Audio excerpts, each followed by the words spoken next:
I found a deleted SpongeBob episode they never wanted us to see. I shouldn't be telling you this. Honestly, I don't even know how long this video will stay up before someone makes me take it down or worse. But I need to get this out while I still can, because once you hear it, you can't unhear it. And maybe that's the point. Maybe the only way to survive this is to spread the risk around, so I'm not carrying the weight of it alone. You've heard of lost media stories, right? People stumbling across unaired pilots, test animations, scrapped episodes that studios buried. It's almost a genre in itself now, like urban legends for the internet age. Usually it's harmless, just grainy tapes of shows that never made it past production. Sometimes weird, sometimes unsettling, but still explainable. That's what I thought I was getting into at first. Just another creepypasta. Another red mist Squidward type rumor dot, but this wasn't that. This wasn't a rumor. What I found was real, and it wasn't just a cartoon. It reached past the screen. I know how that sounds.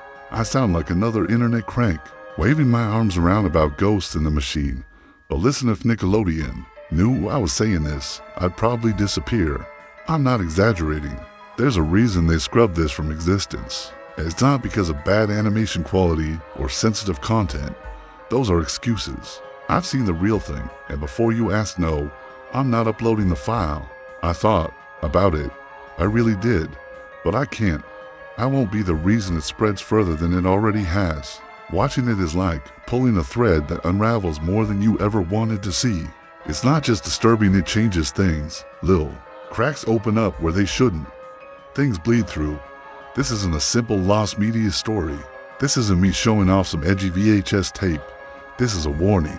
Because once I tell you how I found it, how I pressed play, and what I saw on that screen, you'll understand why I can't keep this to myself anymore. And maybe, when you hear how it all began, you'll wish I had. Before I dive into what I saw, I need you to understand where I was coming from, because on its own, this story just sounds like madness.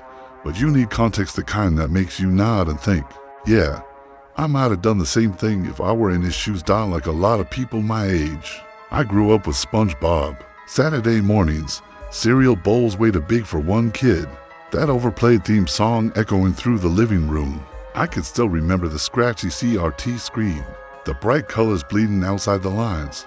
For years, SpongeBob was my comfort food, even when I was way too old for it. I'd throw on reruns in the background while working on homework or scrolling the early internet. It wasn't just a show, it was a tether back to a time when things were simple.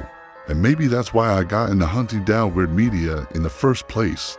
Call it nostalgia, call it obsession, but I always had this compulsion to dig deeper. Bootleg tapes, unaired pilots, commercials that only aired once before being pulled.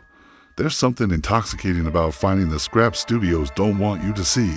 Like holding a piece of forbidden history in your hands. At first, it was just harmless fun. I'd browse forums, trade files with other collectors, laugh at the bizarre things companies tried before anyone was watching.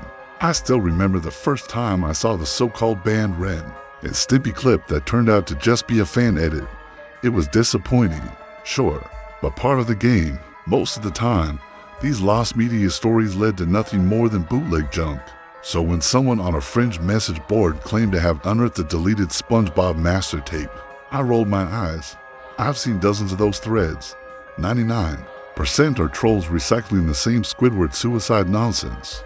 But something about the way this one was worded caught my attention. The poster didn't try to scare anyone with shock images or gore descriptions. They just wrote, found something not supposed to exist. Won't post it. If you're serious, message me. I should have ignored it. God, I wish I had. But it's the one that kept me digging through yard sales and auction sites for forgotten tapes. Flared up. What if, just what if, this one wasn't fake? The rational part of me knew better, but the nostalgic kid in me wanted to believe. I reached out, and they responded. Short, clipped sentences, like someone afraid of being overheard.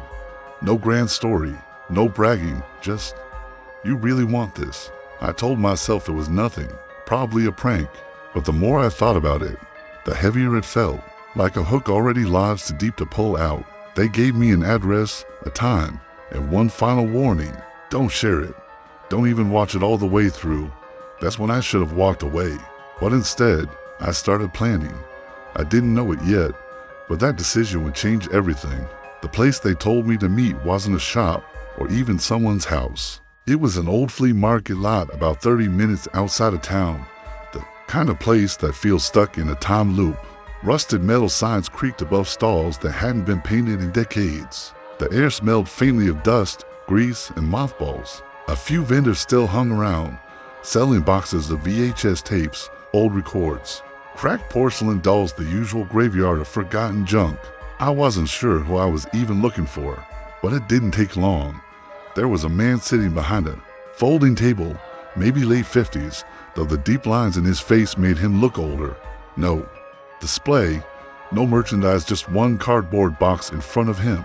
He locked eyes with me the moment I walked over, like he already knew why I was there. "You're the one who messaged," he said, not a question. I nodded. He didn't waste time. From the box, he pulled out a single tape in a clear plastic case.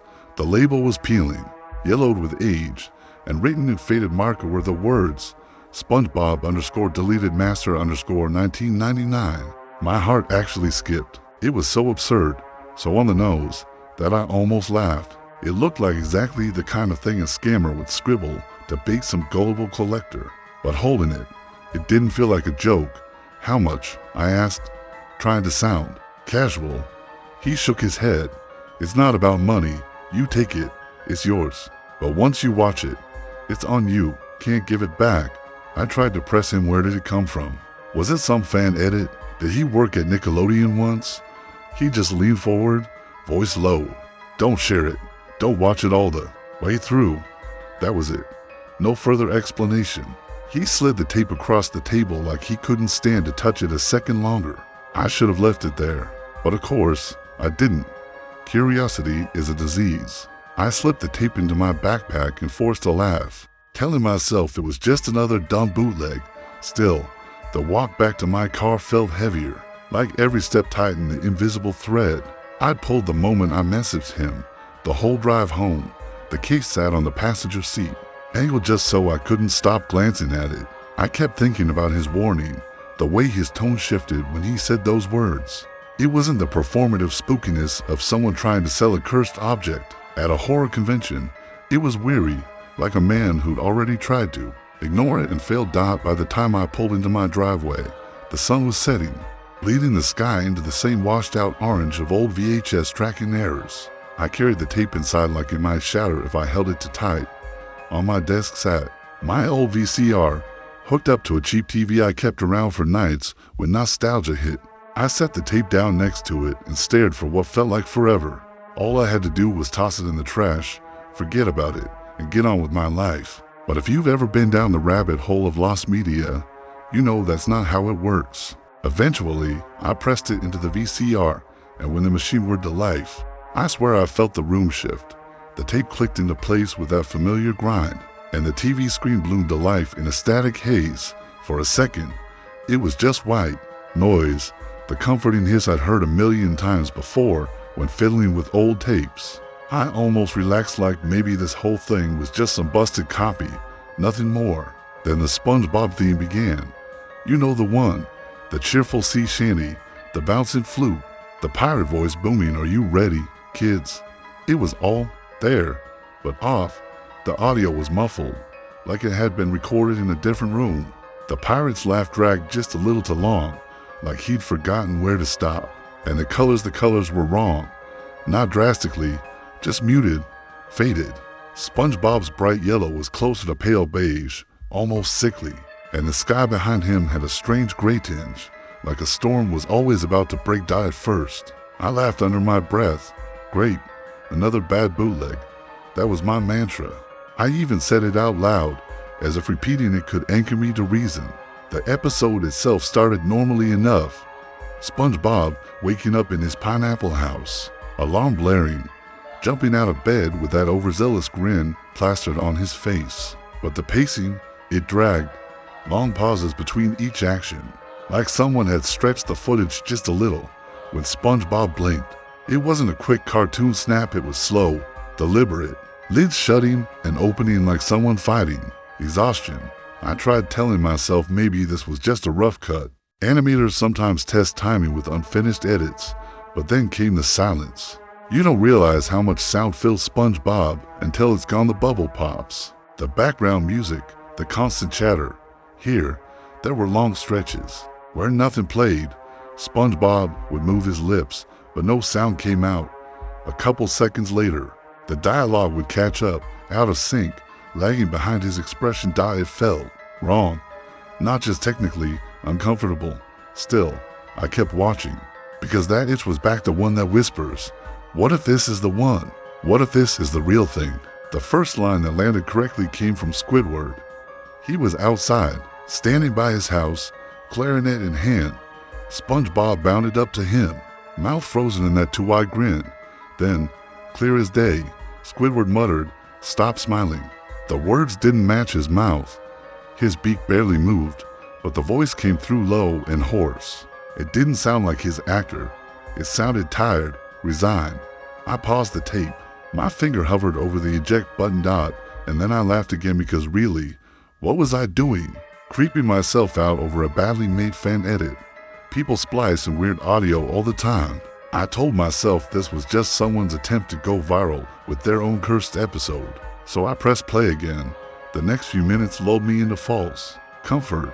SpongeBob and Patrick goofing around outside, Patrick laughing too loud, their movements jerky but recognizable.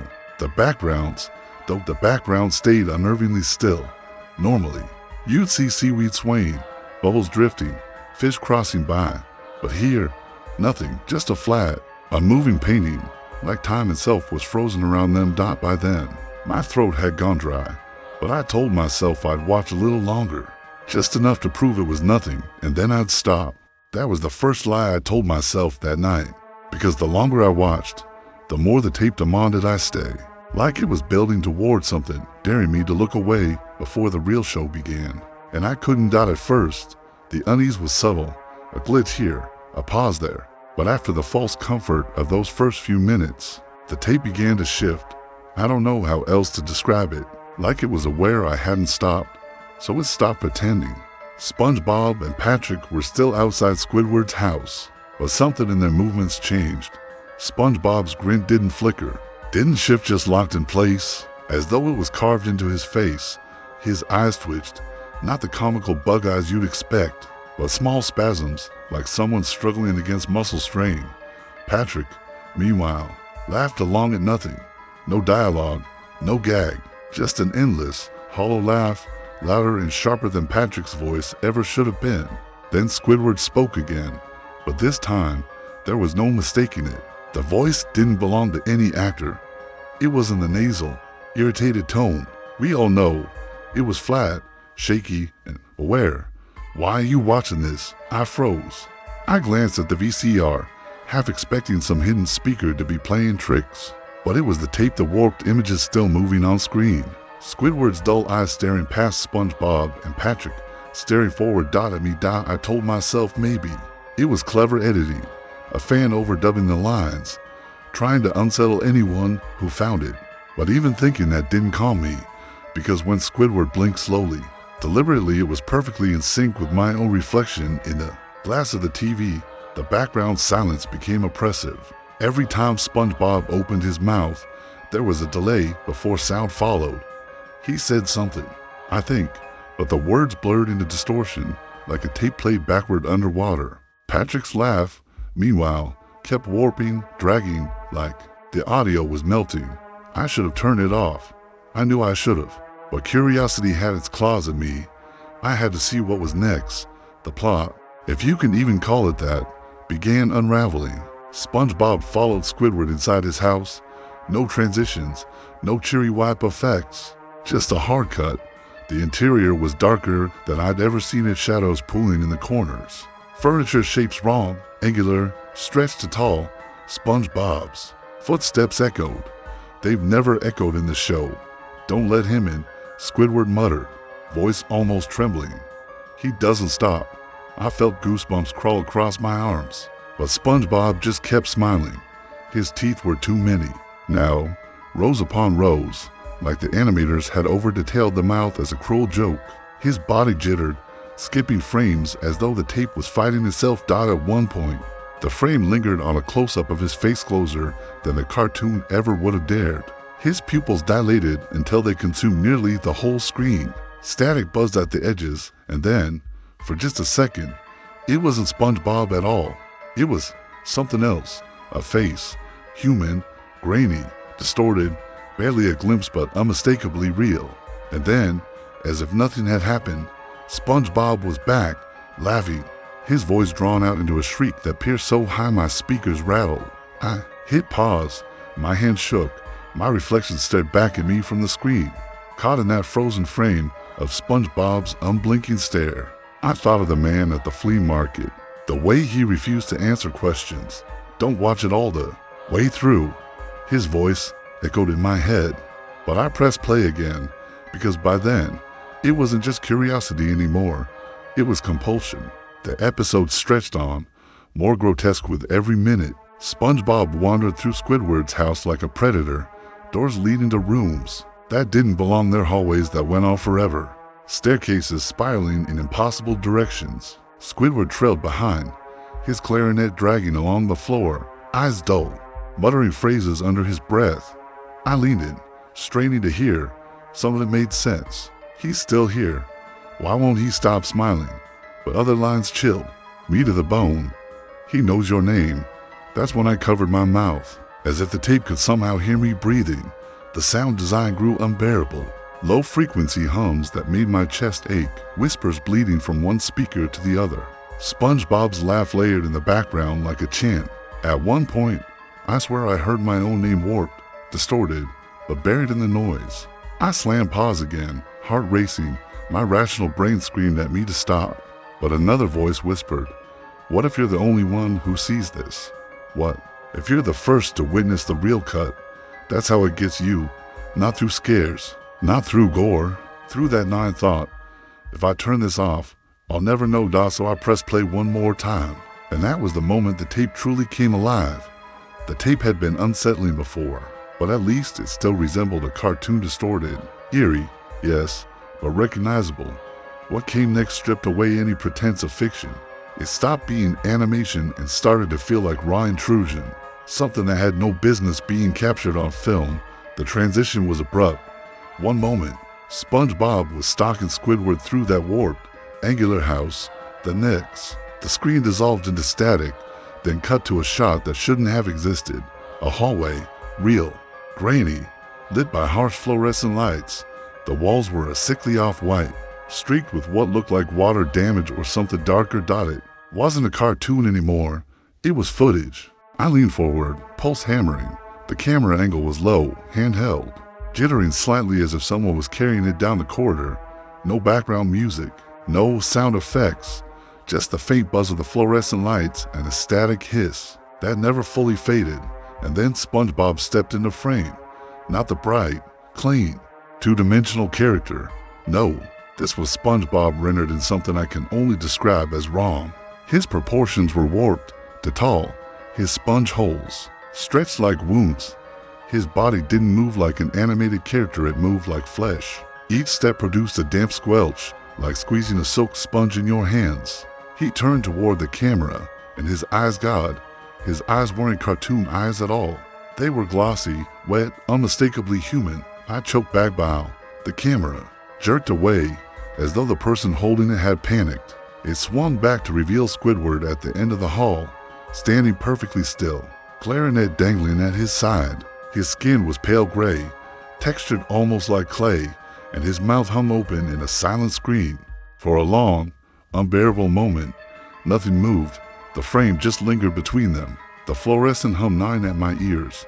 Then SpongeBob laughed, but it wasn't his voice. It was layered. Behind the cartoonish giggle was something deeper, animalistic, almost human, but pitched unnaturally high and low at once. The laugh built and built until it drowned out everything else, until the screen itself seemed to vibrate with the sound, and then the walls began to melt. I don't mean the paint peeled or shadows distorted. I mean the walls literally sagged, dripping like wax. The hall collapsing into a pulsating mass of red and black. The ceiling lights stretched like rubber before bursting, one by one. plunging the hallway into throbbing darkness. In the flickers, I could see glimpses of things that weren't supposed to be there, hands clawing out of the walls, faces half-formed, mouths opening in silent pleas. Squidward staggered forward, his voice finally breaking into words. "He doesn't stop," he whispered again and again, each repetition more frantic. His eyes darted not at SpongeBob, not at the melting walls, but straight through the screen, straight at me. I tried to look away. I swear I tried, but the tape held me, dragging my gaze back like invisible hands on my chin. The footage cut suddenly to SpongeBob's face in extreme close-up. The human eyes filled the entire frame. They darted left, right, then locked on center. The pupils dilated, and I swear, in that moment, I felt them lock with mine. Not the illusion of eye contact, actual recognition. The laugh stopped, and in the silence, I heard a faint whisper under the static, "Keep watching." My hand hovered over the VCR, ready to stop it, eject it, burn the damn tape if I had to. But the image shifted again before I could move. Now, it was the Krusty Krab, or what was left of it. The familiar restaurant was in ruins. Walls crumbled, fryer grease staining every surface, tables overturned, glass shattered. And in the middle of the wreckage stood Mr. Krabs, his claws trembling. But he didn't speak. He didn't move. He just stared at the floor, and when the camera tilted down, I saw why. The floor wasn't wood. It wasn't tile. It was flesh, a heaving, pulsing expanse of skin stretched taut, veins crawling across it like roads on a map. Every time Mr. Krabs shifted his weight, the floor shuddered, as if something underneath was straining to get out. From off-screen, SpongeBob's voice rang out, not his usual cheery tone, but a guttural croak. "Are you ready, kids?" The camera panned slowly, agonizingly, to show the floor splitting open. A gaping wound tore itself wide, and from it, dozens of hands clawed upward, grasping, reaching. They weren't cartoon hands. They were human. I felt my breath catch. My living room felt smaller, like the walls were closing in around me. The camera dropped suddenly, landing sideways, capturing just a sliver of the scene. Mr. Krabs screaming soundlessly as the hands dragged him under. SpongeBob loomed over him, expressionless, his body twitching in jerks, like frames missing from reality itself. Then, without warning, the footage snapped back to Squidward. This time, his face filled the frame. Tears streamed from those hollow, human-like eyes. His mouth trembled, his voice shaking as he whispered, "It sees you too." That broke me. I slammed pause, heart pounding so loud it drowned out the static. The screen froze on Squidward's tear-streaked face, his gaze still locked on mine. I sat there, unable to breathe, my hands trembling over the VCR. I knew I should have stopped. I should have ejected the tape, smashed it, buried it, anything. But part of me whispered the same phrase I'd heard, "Keep watching," and that's what I did, because deep down, I wasn't just horrified, I was hooked. When I finally pulled myself away from the frozen screen, my throat burned like I'd been holding my breath for too long. The living room was quiet, but not the kind of quiet that brings relief. It was the silence after a crash, the stunned pause when your body hasn't caught up with what just happened. I pressed eject. The machine groaned, spat the tape out, and for a moment I just stared at it sitting there, inert, harmless, just plastic and film. That's all it was supposed to be. But my skin crawled as if it were still alive, still watching. I told myself to shake it off. Maybe I was sleep deprived. Maybe I'd fallen for the world's most elaborate fan edit. I unplugged the TV, shoved the tape into a drawer, and tried to distract myself. But when I stood, I noticed something. The static was still there. Not from the TV, it was off, screen black, cord unplugged. This was different. A faint buzz in the room itself, like a cheap speaker humming even when muted. I circled the room, pressed my ear to the walls, the outlets. Nothing. The hum wasn't coming from anywhere.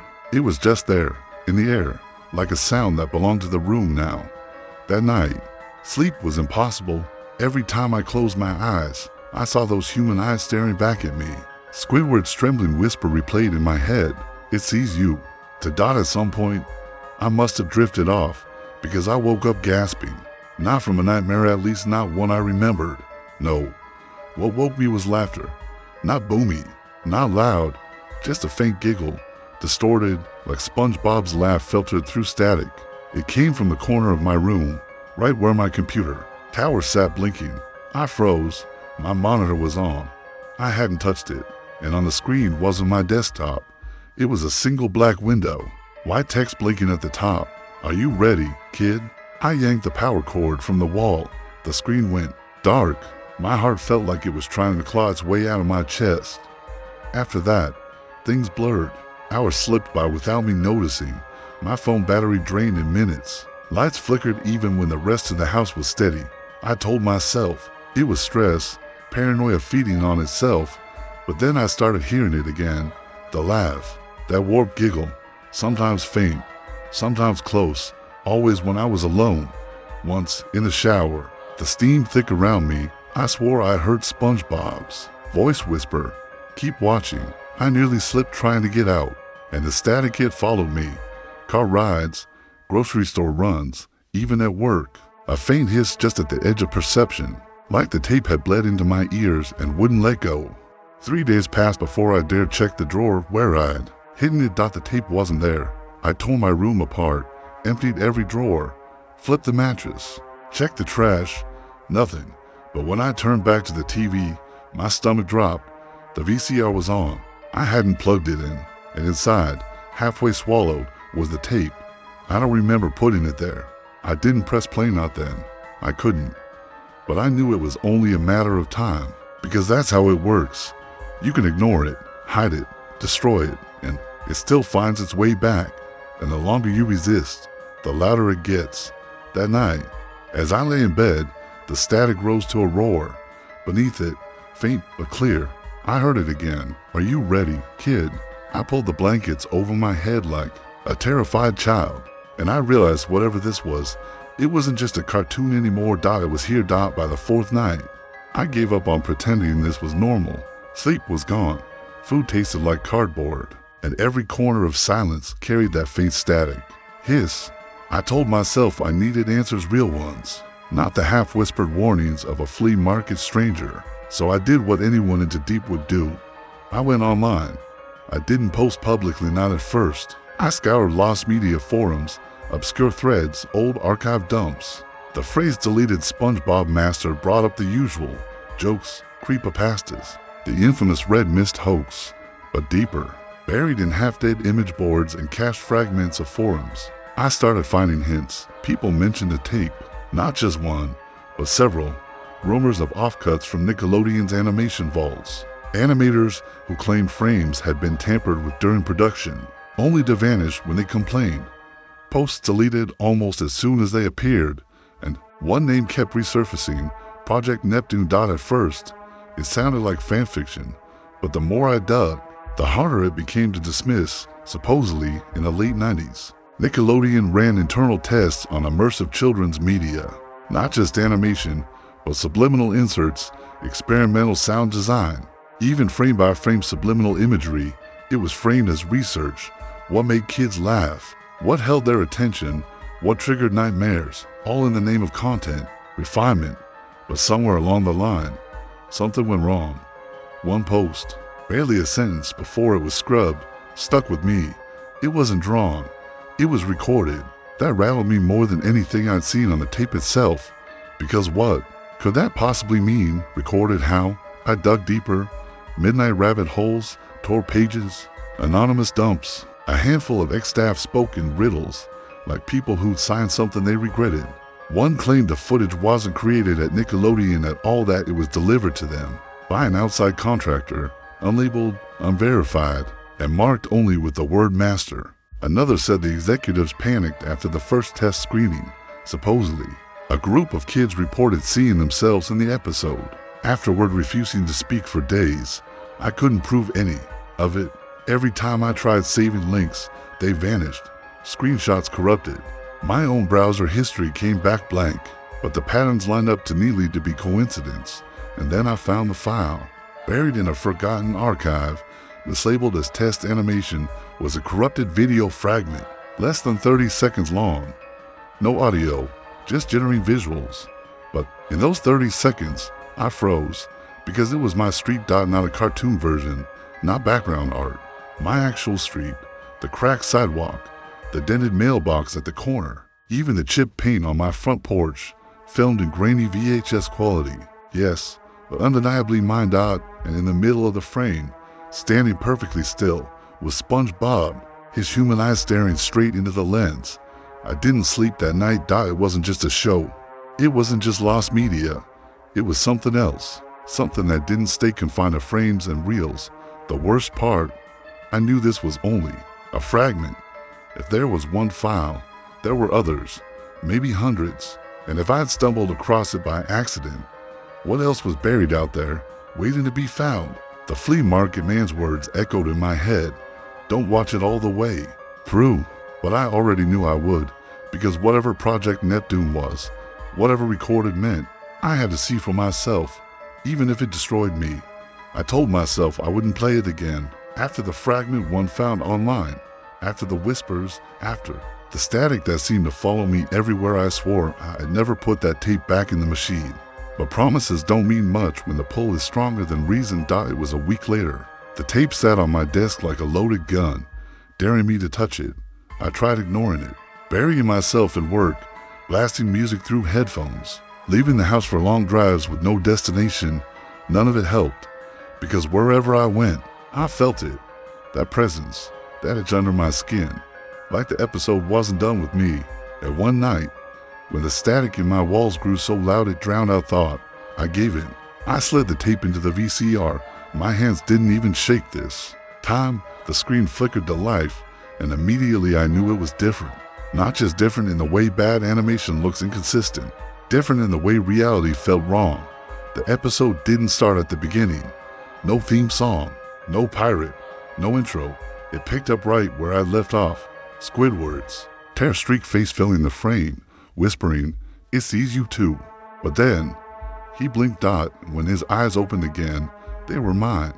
Not exactly blurred, grainy, VHS damaged, but I recognized them. The same color, the same slight scar in the left brow. My own eyes, staring back at me from Squidward's sunken face. I recoiled, heart hammering. But the footage didn't pause, didn't freeze. It kept going. Squidward's lips moved, but the words came in my own voice, ragged and hoarse. "You came back." The room tilted. My stomach lurched. The tape had changed. What followed wasn't an episode anymore. It was fragments stitched together, scenes rearranged. SpongeBob wandering endless hallways that now looked eerily familiar to familiar. The peeling wallpaper looked like the hallway in my apartment building. The crooked light fixture was the same one in my stairwell. Patrick shuffled in the frame, but his face flickered between cartoon and something else, once for a full second. I saw him standing in my kitchen, staring blankly at the fridge. Then the screen glitched, and he was back under the seat. My voice cracked out loud, "No, no, no, no." And then SpongeBob appeared again. He wasn't smiling this time. His mouth was slack, eyes wide, like he was realizing something at the same time I was. His lips moved slowly, and I swear I heard it clear. "You're part of it now." The footage cut to black. For a second, I thought the tape had ended. Relief almost washed over me until my own reflection appeared on the screen. Not like a mirror, not like glass. This was footage, grainy, low-res VHS footage of me sitting on the couch, staring at the TV. The angle was slightly off, as though filmed from the corner of the room. I spun around. Nothing, just my living room. When I turned back, the reflection on the screen moved. It leaned forward, lips curling into a smile I didn't feel. And then, in my own voice, warped and distorted, it whispered, "Keep watching." I yanked the power cord, but the screen stayed on. The tape kept rolling. The image of me, not me, reached out, pressing a hand against the inside of the screen. The glass warped outward, just slightly, like a bubble ready to pop. I stumbled back, nearly tripping over the coffee table. My chest ached, my vision blurred. For a moment, I thought I heard the laugh again, faint and overlapping, hundreds of voices stacked on top of each other, all chanting the same line. "Are you ready, kid?" And then the tape cut to static. I collapsed onto the couch, shaking. The TV hissed at me, snow filling the screen. But I couldn't bring myself to touch the VCR, because I knew this wasn't just repetition, it was escalation. Each time I played, it It took more. Each time, it bled further into my world, and deep down, I knew I'd play it again. Because that's how it works. I shouldn't be recording this, honestly. I don't know how much time I have before it finds another way in. Maybe through the feed, maybe through your screen, but I can't keep it to myself anymore, not after. Everything I've seen. The tape isn't just a tape. You know that by now. It doesn't belong to Nickelodeon or animators or collectors. It belongs to it. I don't even know what it is. A parasite, a signal, something older, something that learned to wear the skin of a cartoon to get close to us. I've run through every theory in my head, and none of them explain why it looks at me like it knows me. I tried burning the tape. I poured lighter fluid over it in the bathtub, struck a match, and watched the flames crawl over the plastic. But when the fire burned out, the tape was whole again, sitting in the tub as if I'd never touched it. Worse dash, it was warm. I've destroyed phones, smashed laptops, switched apartments. Nothing helps. The static follows, the laugh follows. And the tape, it always shows back up. Last night, I woke to the sound of the VCR clicking. I hadn't even set it up in this place. But when I walked into the living room, there it was hooked up to the TV, tape already loaded, waiting, and the screen didn't show SpongeBob this time, or Squidward, or any character at all. It showed me not live footage, not a reflection, a recording of me sitting right here, speaking these words, word for word, second for second, like it already knew what I'd say. I don't know if uploading this will spread it, or contain it, or if I'm just doing exactly what it wants me to do. But maybe, just maybe, if enough people see it, we can figure out what it really is, or maybe it just wants more eyes. If Nickelodeon knew I was posting this, I'd probably disappear. Hell, by the time you hear this, maybe I already have. But I need you to understand, if you ever find a tape marked master, you can't watch it. Or maybe you already have. Maybe you're hearing the static right now, faint under my voice. Maybe you'll start noticing it in your own walls, your own screens, your own dreams. And when you do, are you ready, kid?